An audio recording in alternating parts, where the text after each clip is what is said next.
Are you ready to start? Hell yeah. Okay, so you've been to Brazil a lot of times. Can you give us some of your perspectives on Brazil, playing shows here in Brazil? You know, Brazil has always been fantastic for us ever since the very beginning, ever since we started coming here in, 1988, 89? I can't remember. But, I mean, Brazil, we just know that whenever we come down here, we're in for a really, really great time because we know Brazilians make up a really, really great audience for us. I mean, listen to them right now. They're singing along with all this band's songs. When we go out there, they not only sing the songs, they sing the riffs, they sing the guitar solos. I love it. I was out there walking around. Every third person's got a Metallica shirt on out there. Let's talk a little bit about the title of Hardwired to Self-Destruction. Do you consider this more of like a personal thing inside the band, or are you talking to the world on this, or is it just a nice name?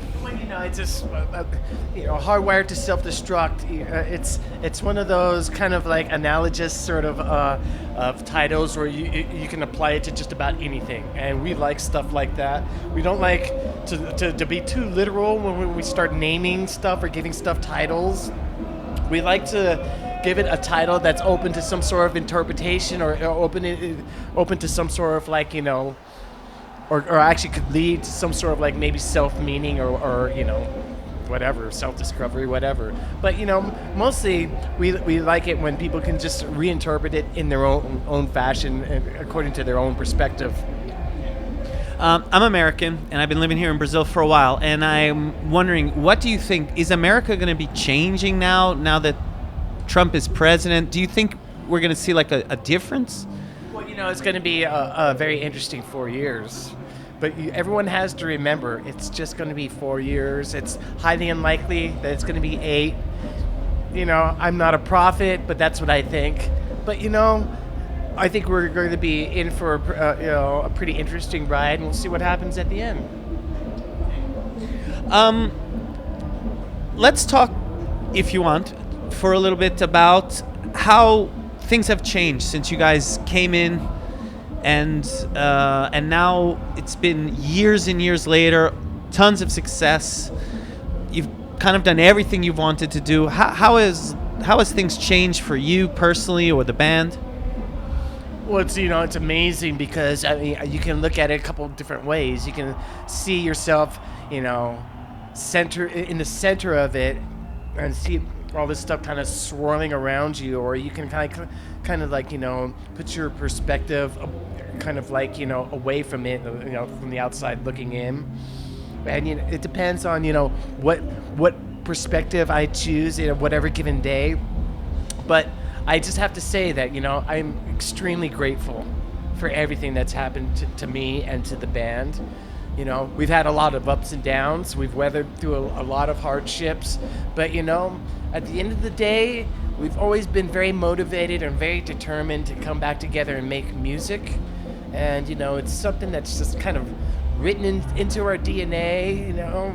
We are all of the same sort of type of personality, in that we just always want to do our best and keep on doing it. And for me, I see how much our music helps people, and at the end of the day, I'm just here to help people, man, and play my guitar. I love playing my guitar. So it's hard for me to not love all this. I love standing in front of my amp and like playing loud guitar.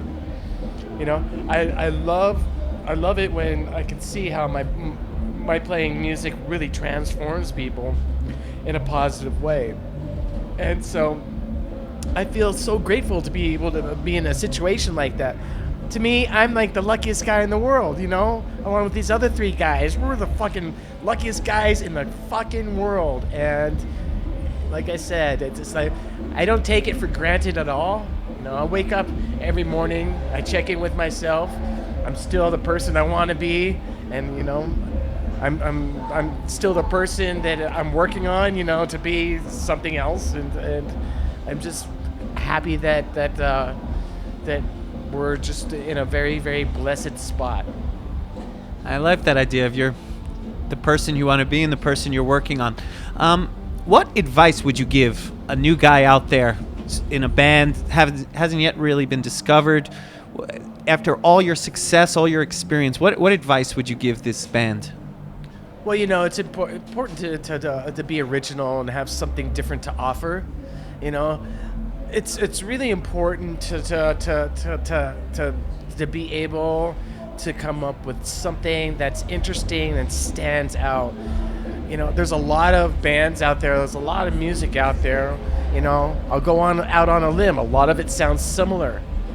If you really, really want to be successful, you have to find a sound that's unique and a sound that you feel comfortable with, so that you can let it grow inside of you. And that's, I think, the best sort of information I can really give is to just be original. Try to have original thoughts. It's okay to be inspired. It's okay to be moved by other types of music and art. But it's really important to aspire to something different that hasn't been done. And it might sound overwhelming, but that's how new things get discovered. You got to take the first steps. And when Kill 'Em All first came out, we were the odd guys on the block. No one wanted anyone to do with us. Literally, we were like pariahs. We were like lepers. I mean, no one wanted anything to do with us. People would hear we were coming, and if they weren't a fan, they'd turn around and just run the other way. But eventually people came to understand us, and understood that what we were doing was different and new, and we had something else to offer other than all what was being offered up before this. And so my point is, to come up with something different. Use some different colors, use some different techniques, use just a different approach. It'll be interesting. What was it like working with Lou Reed? Well, I've been a huge Lou Reed fan pretty much all my life. I mean, ever since I was a kid and I heard Walk on the Wild Side when I was in 5th grade. I remember hanging out with my friends singing that song. So, I mean, to meet Lou Reed and then get him to into sort of a collaboration sort of situation was dreamlike for me. And I got on with Lou really well. Lou and I, we there was a kinship there that really surprised me, because he has a reputation for being a grumpy old man, but he was never grumpy with me. He actually smiled, and came to my house at one point, and I showed him my horror movie poster collection, which he loved, because I later found out that he was really into horror movies. And so, we had a really unique kinship in there. What about working with Lady Gaga? I saw printed somewhere that perhaps you guys are thinking of maybe collaborating in the future with her again, or... She's a very, very interesting sort of individual to work with. I mean, her being who she is and we being who we are, we're pretty disparate sort of entities, and so it was really, really interesting working with her. When she showed up at that rehearsal, she knew her parts. I mean, she knew the song. She hit all the notes. I mean, she was very, very professional, and that kind of impressed us, because there's been situations where we've been like that, and we're like, ugh, how's this gonna work? Or I don't know if this is even gonna work at all. Should we just bail on it? But with Lady Gaga, the minute she walked in, she's just very, very professional, and we got to work. It was cool. It was really, really cool. I don't know what's going to happen in the future. I mean, I think it's a bit of a stretch for us to say that, yeah, we're going to do something in the future. Maybe we will, maybe we won't. But we kind of have a lot on our plate right now. You've done a lot in your time with Metallica. Is there something still in this music area that you haven't done that you still want to do? Well, I love other types of music, I love bossa nova, I love jazz. There's distinct periods of jazz that I love. One of these days, I want to put out, my version of a jazz bossa nova album, filtered through my psyche. What that's gonna sound like, I have no idea, but it'll probably be very groovy and a little bit aggressive at the same time, because I'm just like, eternally angry person, and I can't help it. It just comes out through my music. It'll certainly be interesting. In your opinion, what has made Metallica stand out all these years? I mean, I would say you're definitely the most famous rock band right now. Millions of fans. What made you guys stand out, do you think? Yeah, I don't know. When we get together, we create a sound, and you just know it's us. I mean, and I can't really, I can sit here and theorize to the fucking cows come home on why people like us, But whenever I do that, something happens that kind of like gets me thinking, well, maybe that's not it. Maybe it's this. But I mean, at the end of the day, I break it down to the most simplest element. When the four of us play, we make a sound that people react to. And, we play the stuff that we want to play. We play the stuff that inspires us, that's fun for us. It's really entertaining. We're really just entertaining ourselves. But, everyone's welcome to join in on that. And then basically that's the theme of the party, really. I mean, I can go on about, people like us because our songs are, in my opinion, timeless. They don't grow old, People like us because, we have a sound that registers with people who are disenfranchised. I mean, I can sit here and just like go on and on and on. But, it might be none of those things. It might be all of those things. I don't know. And like, I was just giving up. I just like the fact that people are out there digging what we're doing still after all this time. And again, I'm fucking so grateful, and I feel blessed.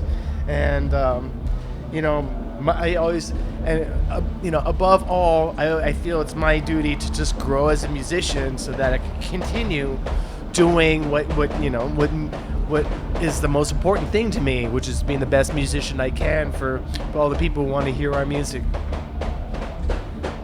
It's a very good answer. I know it's hard to say what other people think. What about you? How do you keep it fresh? I mean, you guys have been together for so long. How do you stay motivated? I would imagine you guys went through some bad times together, but you're always still together. And what do you do to keep it fresh? Well, I mean, we're constantly growing as people. We're constantly growing as musicians, and we've never really, said, okay, we're happy where we're at. I think it was just like creatively as artists, we kind of are a bit restless, I mean, I know that I'm always looking around the corner for the next new guitar sound or technique, I know that when I hear music that I find was really, really great, I'm curious about it, and I start grabbing my guitar and trying to learn stuff. I mean, I still am musically curious. And, I have a feeling that the other guys are still the same way. And, I think that contributes to the feel that we're still sound somewhat, fresh. It's because we're still curious about stuff, and we're still learning stuff, and we're grabbing elements here and elements there, whether they're old or new, and putting it together in a way that we haven't before, Sometimes by design, sometimes not by design, and I think that contributes to the freshness of it all. Hey, I appreciate your time. I got just one more for you. Could you give us a message out to your fans that we'll probably try to get on the air right before you guys go on? What would you like to say to the Brazilian fans out there? We're just so happy to be here in South America, and especially Brazil. And it's just a wonderful place, and we're glad to be back here to bring you some kick-ass fucking heavy metal.